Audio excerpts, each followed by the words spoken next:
Welcome to On the Edge with April Mahoney Brains. Here, this is the spot where the conversation is pointed, the guests are sharp, and the responses are never dull. Welcome home, Brains. There's only one requirement to hang out on the edge, is that you open your big brain and close your small mind. Did you bring your thinking caps? It's time to put them on, because the conversation starts now.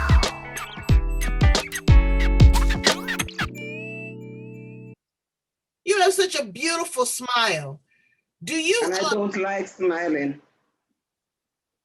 You should love smiling. Look at that. It takes so many muscles in your face to frown, honey. It only takes a few to smile. So smile every chance you get. Life is worth smiling for. You know, do you chew those that bark there in Jamaica for your teeth? What is it called? I can't think. Oh, yes. I haven't seen it in a while. We call it chew sticks. That's what we call it. We call it a chew stick. Do you use the chew stick just, for fluoride, or do you use it to stop smoking? Well, when I used to use it when I could get just to keep your teeth white. Mm-hmm. Well, it's beautiful. Because it helps to keep your teeth white. So that was it. And it also freshens your breath. Yes. Well, but I haven't seen it in a while. Well, I see it at this, my little store where I go that has all of my little ethnic cultural things. Excuse me? Yeah, well, I chewed it a few times when I tried to quit smoking years ago. And it worked. Yes. Because it's a fixation when you're smoking, you got to have this going on. And yeah, but I'm so glad that I stopped smoking. But I'm so glad. Me too. But I'm glad you're smoking hot here with me on the edge. Look at that beautiful smile, Brains. Look who's here. Jessica Crooks from Jamaica. I am so glad to have her here. We're going to talk about just being a dream catcher and not a dream crusher. So much is going on in the world. There's so much good that we can do. Okay. And it only takes one person to do one thing to turn everything around. So we're going to talk about her dreams. We're going to talk about her work. We're going to talk about her life in Jamaica. We're going to talk about her being one of 9 children. You talk about pecking order. What is that like? I don't know. I grew up pretty much as an only child. I couldn't imagine having 8 other siblings. I probably had to break their neck. So Brains, help me welcome her to the edge, Jessica Crooks. How are you? I am great. Thank you so much, April. I've been looking forward to chatting with you for quite a while. I know. I'm so glad to have you here. Tell my Brains a little bit about you and what you are doing in one of my favorite countries in the world. My favorite country, Jamaica, my little rock. In this decade, I've been a librarian. I love words. I love books. I love knowledge. So I started out as a librarian. I'm also a records manager. And one of my dreams is to help and to see people reading and learning. I tend to give kids books for gifts. You know how our kids these days don't like reading? Oh, no. And because I'm from a family of 9, there are 9 of us, so I have lots of nephews and nieces, and many of them are still young. So I used to start out giving them books. And one of the things I can tell you about reading and books, when my mom died, even though there were 9 of us, she died when she was 49. So most of us weren't grown and we grew each other basically. Yeah, but it brought us closer together. So it was fantastic there being 8 other siblings. We supported each other, and even today, every opportunity we get, we come together and we spend time and we laugh and we have fun. So you pretty much... I like to write. Let me ask you a question. So you pretty much,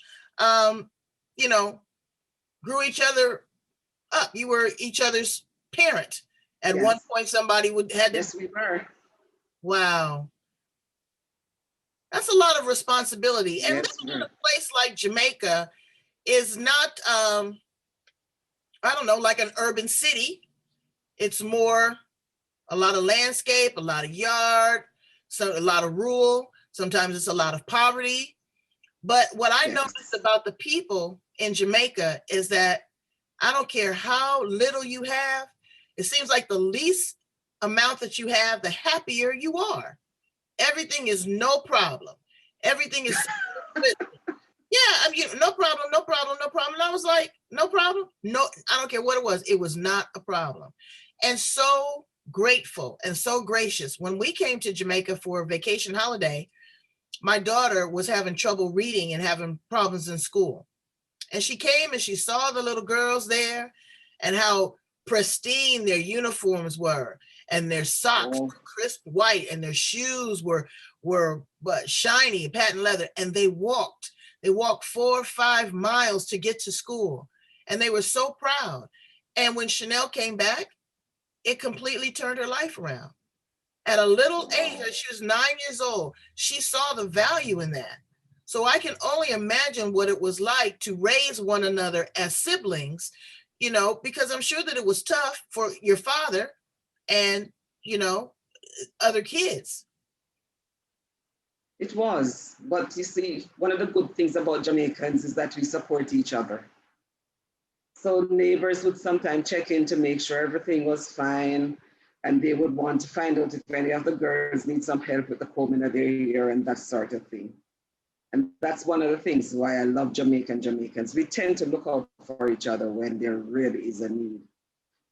And right now, as I'm saying, that one of the things I'm trying to do is to set up a resource center to help kids, because there's so many children who need help with homework.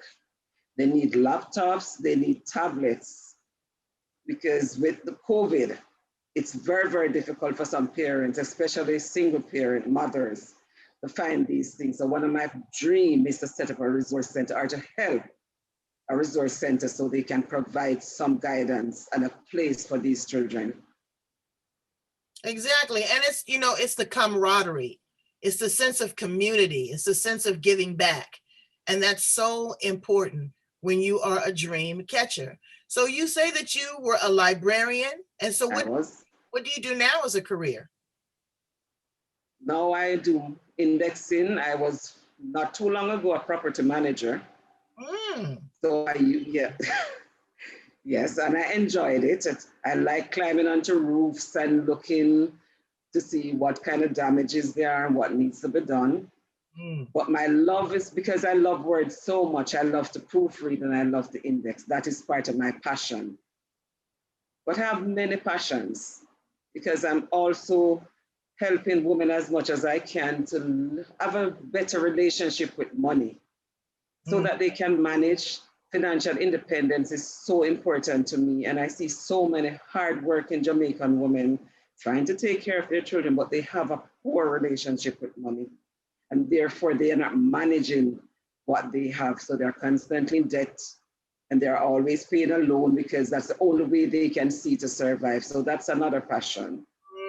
So words and helping my fellow Jamaican women to manage and to find who they are. Exactly. Well, you know, that was a big problem here in the United States. It probably still is for some people. These predatory lenders, loan sharks, hustlers, slicksters, okay, where you get $100 and they charge you $250, and you can never get out of that.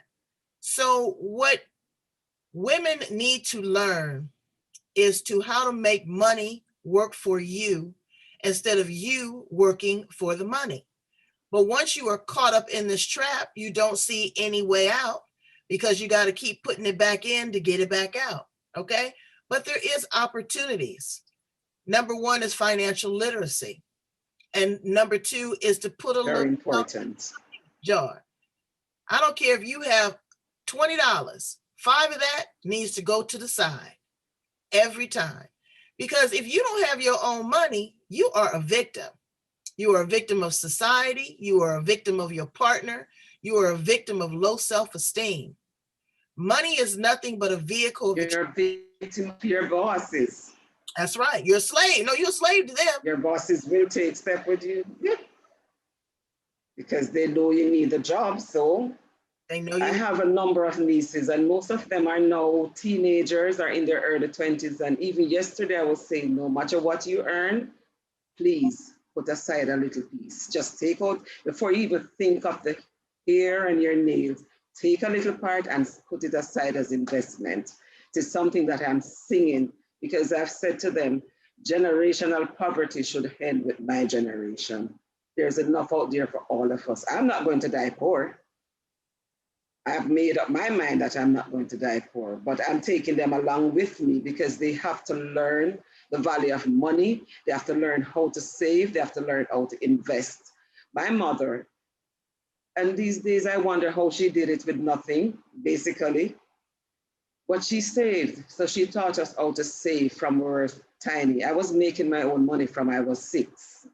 Mm-hmm. And my mother taught us how to save. Unfortunately, she didn't know about investing. Well, so while she didn't know about investing, she taught me how to cut and carve, as we used to call it. Mm. And that is what I'm trying to get my nieces and other young ladies and older women too, because I found that we as a society think that once someone is over 40, then they have no purpose, you don't need to work with them. But one of my dreams, April, is to have a scholarship fund for women over 40, because lots of them are brilliant and they would love to go back to school, but nobody is giving funding to those ladies. And I would desperately love to be able to say, I have this scholarship fund naming my mother, and it is for women over 40, 60 if they want to go back to school, so they can go and learn a skill and develop themselves, because age really is a number. In Jamaica, I see a lot of grandmothers raising their grandkids. I see women at 80 and 90 going to the farm to do their thing, and they're fit and they're healthier than I am. So we need to look and help each other. And I have a burning desire to help. Well, you know, it's a culture there too. Yes, I'm calling out you Jamaican men, you fine suckers. Yes, big dark chocolate men, just wonderful. But you love too many women. You got baby everywhere. And you know, you're not supplying education for them. And so that is a part of the problem. So young women, be careful about that. There's a thing called birth control. Okay. And yes, I said it. Oh, yes. There's nothing wrong with pleasure. That is true. But you don't have to come up with a baby, because that is going to handicap you. If you can't take care of yourself, you cannot take care of your child. And he's out there taking care of some other woman. Okay. So, you know, if that's how it goes down, that's how it goes down. But there's no need for that. And young women, you need to be self-sustainable. It's nice to have some hair. It's nice to have some nails, but you better trade off between girlfriends and getting your hair done and getting your nails done, because that is not a necessity. To have food on your table, to have electricity, to have a roof over your head, that is what you need to be focused on. And women like Jessica are dedicating their life to make sure that you are okay. Now, you talk a lot about education. What is the educational system like there in Jamaica? You know, I guess some persons are going to be not hearing you. No. I see it has changed a bit, but I still see that we have an almost apartheid system of education. It's sad, but it is true. So you have those schools which are traditionalized schools where the wealthier people kids tend to go. You have people from the inner city and poorer kids go there. But most of our kids are brilliant. But these traditionalized schools, there are not a lot of them. So a lot of kids are not able to attend these top of the line schools. So they attend secondary school. Some still come out and do well, because one of the things Jamaican parents love to push, and my parents, God bless George McCurdy, my father, he used to tell me that you're a little black girl and education is what is going to make you become something. He said, your looks alone is not going to do it, education. So it is something that a lot of Jamaican parents push. You must learn, you must go to school, and you must do well. COVID, though, has caused a big problem. There's a big divide, and I see a whole generation of kids who will be lost unless we get help for them to access the technology, to do the schoolwork, because a lot of them just cannot be online. They have no tablets, they have no internet, some don't even have electricity. And it worries me greatly. I know the government has a program they call Tablets in School, and I know that some corporate entities are doing something about it, but it's not enough. Right. Just yesterday, a lady called to say, Miss Mark, can you help me? My son have no tablet. I don't know what to do. And I called around. I think I'm going to get a tablet for him, but that's just one child. Right. Right. Out But if of they had a thousands. great resource center, then that way they can come into it and you don't, you can check it out. There's a lot of responsibility with that, but there's a lot of companies out there. Okay, Brains, I'm putting a shout out to you. Okay, you work for corporations, or you have some extra resources, or you actually have some tablets at your house that you have upgraded, and you could strip all the information off of that, pack it up, and send it to Jessica. Okay, let's do that. There are cell phones. When we change our cell phone, I take mine right to the domestic women's shelter for abused women so that they have a cell phone. So I know that, as a matter of fact, I'm gonna look and see what I have, because I know, man, you know what? I just thought about that. I do have a tablet, okay, that you can probably use. Yeah, I'm gonna get it and pack it up. So I'll be the first one. I don't just talk to talk. I walks to walk. Oh boy. Okay. So let's help her out. Oh, that would be fabulous. To get them out. They don't have to be brand new. Make sure they're in good condition, and make sure that all of your confidential information has been removed off of that, and that the battery is still good and you have the charger, and get this out to these kids because they really, really need it. And the thing is, Brains, is they appreciate education. You don't have to force them to want to learn. They want to learn. So if you have great books, they do. Yeah, if you have great books, you can send them. It's expensive sometimes to get all these brand new resources, but it is brand new to the person who's never read it, who's never touched it. And so it's so important. You also said about you wanted to help women over 40. There's a wisdom that comes to you at 40. Yes. Also with an increase in your libido, but that's a whole nother show.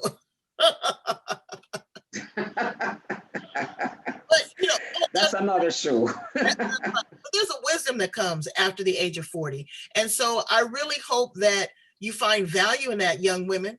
Okay, because we've lived your life 2-3 times. We know more than you know. And so we want to pour into you so that you are smarter for the next generation, because this world is changing. What has this COVID taught you, Jessica?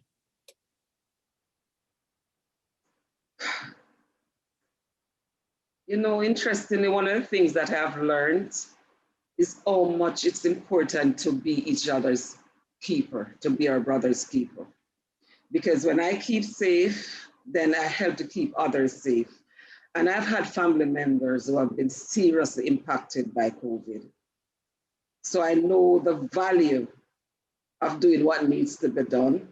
I know the value of sharing. Recently, a lady called. I get a lot of these. I don't know why people think that I have, because I do also have to, as we say in Jamaica, make ends meet. And she was crying. She had no food because she lost her job because of COVID. And she lived with her daughter, who had to stop university. She's doing law because she has no money. Brilliant young lady. I had to go to my cupboard, and I had to, when I was taking out things, even things that there weren't a lot, I was crying, and I was like, COVID has really taught me that I do have a lot. So when I look in I thought it was empty, but when I started putting together this bag for this lady, I realized that what gratitude really is. Because, at times I would say, oh boy, things could be better, I wish, but I've learned gratitude through COVID. And I've seen where a lot of persons are coming more together now. We have kind of lost some of that, and I see it's coming back, where Jamaicans are calling to say, how are you? How things doing? Is there anything I can do for you? I've seen corporate Jamaica stepped up in a number of instances to send tablets to schools. As I said, there are thousands of kids. So it's not enough, nowhere near enough, but they are doing a little bit. So COVID has taught me how to be self-reliant as well, because things I would normally run to the shop to buy, I don't do that. I try to do it at home. And it has made me gone back to farming. I love gardening, but with COVID, I've now started planting back my tomato and some, yeah, COVID has brought back some skills that I had stopped using. I've heard a number of persons said they've started planting. Just because of COVID, they're not home. Nothing to do. They have gone to backyard gardening. Lady told me she bought a machine. She used to sew way back when. Now that she's home, she has bought a machine and she is amazed how much she's enjoying it. Mm-hmm. So COVID, it has had its good moments. I have started writing again. I'd stopped writing poems for years, but now I just find that the creativity is coming because you have more time, you know, to commune with yourself and with your God, whoever you seem to be, and to find yourself. And there are lots of opportunities in COVID. I've been telling persons, I don't always believe that you have to be employed by a corporation. And the more things change with COVID and companies are closing, I'm saying to the young people, and even persons who have been working and are close to retirement, and I said, don't stress, you have skills. Look at your resume, see what your skills are, find what you can do for yourself. So COVID is showing a lot of persons that, guess what, I can be self-reliant. I can be my own boss. So it has been bad. We have our moments, but it has also been a blessing in disguise in some ways. It is, because it's the perfect pause. It's time for reactivation, you know, how to engage yourself, to look at those skills. You know, you can make $1 out of 15 cents. Oh, yes, you can. You know, that you look at some of the gourmet meals that we still eat to this day as a Black culture, from the scraps of the pig, you know, from the feet of the chicken. I had my Korean friend gave me some fried chicken feet. I had never had that before, and they was good. We Jamaicans like curried chicken foot. Oh, really? It is good. Yes, we curried the chicken foot. Y'all curry everything and it'd be good. You know, and the rum is good. I love it. But there's a lot of wisdom there. You know, Jamaica is a country of strong people. There is a lot of challenges that you've always faced, but there's always been a deep religious base. I know when I was there, see, Brains, you don't know this. You guys think that the Rastafarian is just somebody's cute that plays good music, but there is a deep culture.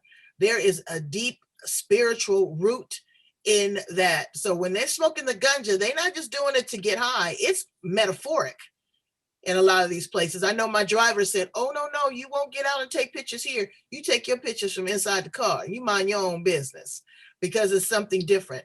But there's also a very deep Jehovah Witness community too. I didn't really realize there was that many witnesses there. So there's there's a deep faith in Christianity, but God will carry us through. He always has, and he always will. You know, what COVID has taught me is to keep my eyes open and keep my eye on the prize, to be grateful for what I have. I've met so many wonderful people. I've embraced my own self-doubt, my own immortality, because it can happen to any of us. I've come to the realization that I am not in control, even if I'm driving the car. The car belongs to somebody else. So there's a lot of learning that has been in this for all of us. And I'm so glad that you are there as a pillar of strength for others. But as I've explained to you before, they can't just call you and ask for something. If they ask you for something, they must bring something in exchange. Okay, you can sew, bring a couple dresses, I'll give you this. The barter and the trade, sometimes you don't need money. Sometimes money gets in the way. But if there are resources they have, and education is key, I want to see, you know, this resource center full of women running things outside of the household or trying to look cute for these men, Don't do that, young women. Okay, you've got a life to live. You've got a strong a country that is still pretty much run by Black people. Is there a white government over there? Because you know white folks be taking over the planet. Is a white government? No, no, no.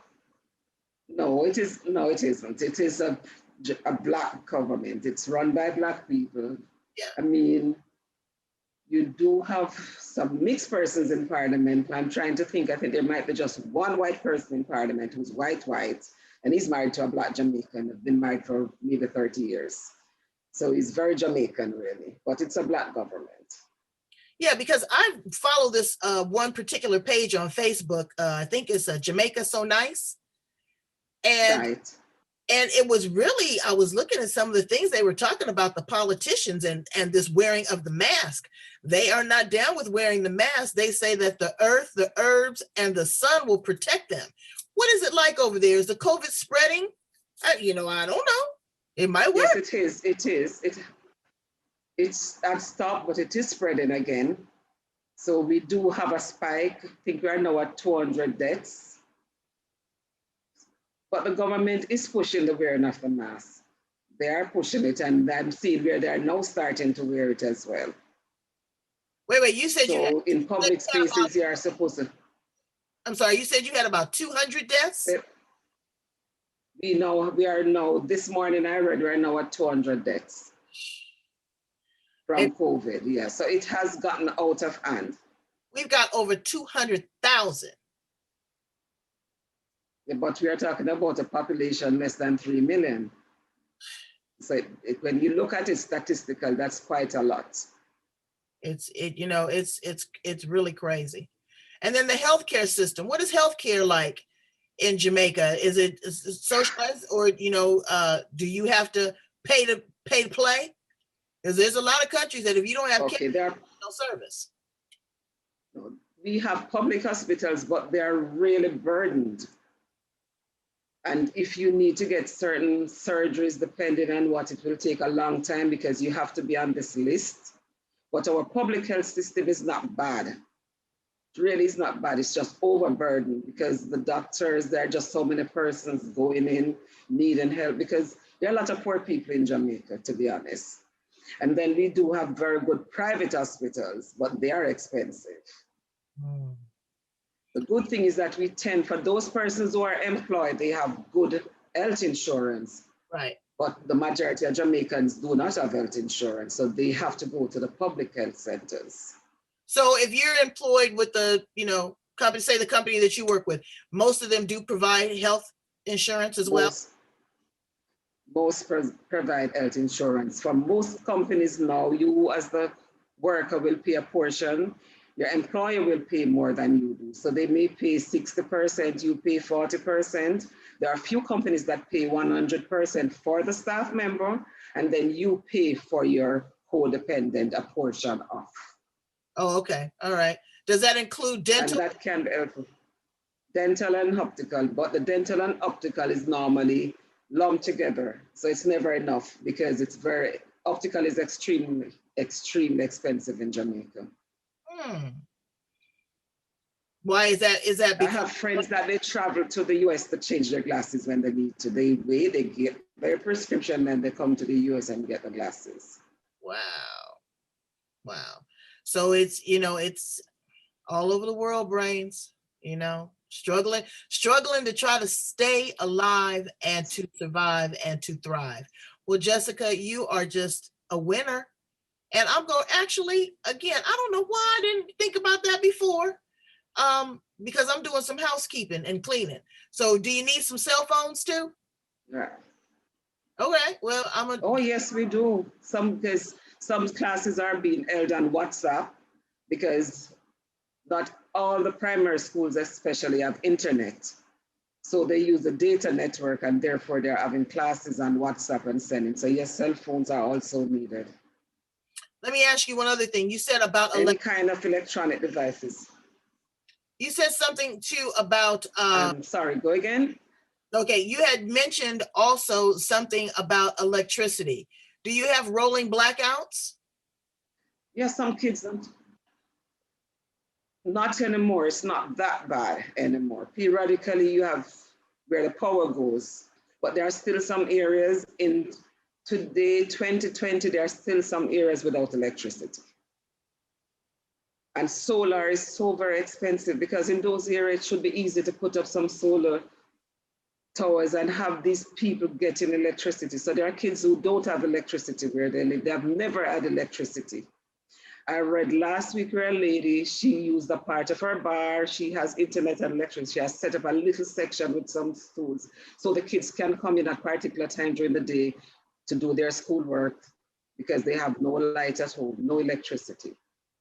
And then electricity is extremely, extremely expensive. So that is also a problem. Yeah, but you know what? Problems are there to be solved. And I know big brain people, and let's get together. Ladies, let's show what we are working with. Let's put our money where our mouth is. Let's work with Jessica and try to get some solar panels and get some equipment to these kids. Yes, I'm putting a call out to you because you're sitting there looking cute when you could be sitting there doing some work, okay? And we're about to get busy. We're about to get busy. We're gonna help you out any way that we can. And so I'm so glad that you are here with me on the edge. Where you at? You right here. Where you at? Right there. Okay, right here. And we are going to do everything that we can to help you out. Thank you so much for being on the edge with me, you big old dream catcher, you. I love you. Love you too. Thank you so much, April. It has been so, so good. And I hope one day I can come back and give you an update on all of the great things that have happened because you have been here to help me to live some of my dream and to help my people. Yeah, well, girl, look, you ain't going. Truly appreciate you. We're not going to be on this internet. I'm coming to Jamaica and get me some of them curry chicken feet. There you go. And some rum. The rum, right? Absolutely. So thank you, April. Before we close, tell my brains how to get in contact with you, so they can, if they have. Now, look, brains, don't be sending stuff that you just trying to throw out. You need to have the battery pack, you need to have the charger, and you need to be sure that you take off all your information if you are going to send any electronic devices anywhere for anybody. Jessica is going to give you verbally her information now, but I'm going to put it down at the bottom, and there will be a place that you can, I think it goes where? Does it go directly to Jamaica or it goes to Florida and then it comes to you? Okay, so there are two ways that we can do this. It can come to Jamaica and it can go to Florida. So I have two ways that I do can get things. So first of all, if persons need to email me, they can email me at jmccurdycrooks@gmail.com. That is my easiest email to get to. Okay.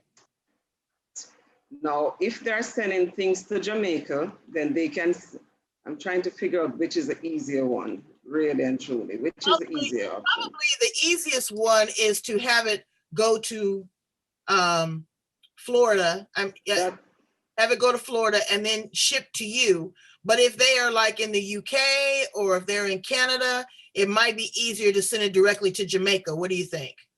What I'm working out while we speak in April is to figure out in terms of customs duty, because listen, even with these things, our custom duties and fees are ridiculous. Can I tell you? It is absolutely ridiculous. I don't know why it has to be, but they can send things to Florida. If they're sending it through Florida, which might be the easiest thing for most persons, it is at 1 Aeropost Way. So it's 1 AEROPOST Way, King 2614, Mahoney, Florida 33206. Okay, and we'll put that down at the bottom. And you know what, Brains? If you send something, can you send maybe like $20 to cover the shipping costs and the custom costs? because you know everybody's trying to get. And they could also put that it's a gift. So they put that it's a gift and send something to me to say, we're sending these tablets for the kids in Jamaica, and it is a gift. That will also help. It will help to reduce some of the fees. Okay. And be sure, like I said, Brains, that you send the charger and that you send any cables or cords, because you know, if they get it and they can't use it, and then they got to go online and something is out of stock or it's no longer being manufactured, it's obsolete, they can't use it. Okay. So be sure that you send it. That is true. Be sure that you send it complete. And I thank you in advance for your generosity, for your love, for your support. I thank you too. I do. All right, Brains, please go and subscribe. That's what you can do for me. You can help me out. Go and subscribe to YouTube, LinkedIn, Twitter, Instagram, Facebook, Blog Talk, iTunes, all over the planet. I'm here on the edge. I'm here. Not for me, but for you, because I'm loving you and everything that you do. I love you, Jessica. I'll talk to you soon, baby. I'm watching. Thank you so much. You take care, April. God bless. All right. Bye.